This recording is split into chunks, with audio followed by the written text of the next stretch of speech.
Hello everyone. তো আগের পার্টে তো তোমরা দেখেছিলে গঙ্গা যাওয়ার জন্য রেডি হচ্ছিলাম। তো তারই মাঝে অভিও চলে এসেছিল, তাই ওর সঙ্গে বেরিয়ে পড়লাম যাওয়ার জন্যে। তো যাচ্ছিলাম রাসখোলার ঘাটে। তো একে তো অনেকে শ্যামের ঘাটও বলে। আসলে এই বিকেলের পরিবেশটা আমার ভীষণই ভালো লাগে, তাই জন্যেই আসা। তাই ওকে আমি অনেকদিন আগ থেকেই বলছিলাম যে আমাকে একটুখানি গঙ্গার ঘাটে নিয়ে যেতে। তো আজকে ওর কাজের ছুটি ছিল বলে ও আমাকে নিয়ে এসেছিলো। তো দুজন মিলে একটু ভুট্টা খাচ্ছিলাম। তো খেতে খেতে আমার ভুট্টাটাই ভেঙে গেল, তো সেটাকে নিয়েই অনেকক্ষণ ধরে হাসাহাসি হচ্ছিল।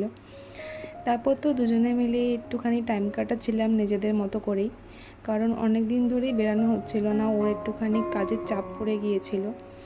তারপর তো ওর জন্য একটুখানি ঘটি গরম কিনেছিল, তো সেটাই ওকে আমি একটু খাইয়ে দিচ্ছিলাম। আমিও খেয়েছিলাম, কিন্তু সেটা আমার বেশিক্ষণ পেটে টেকেনি। বাড়িতে এসে শরীরটা একটু খারাপ হয়ে গেছিলো।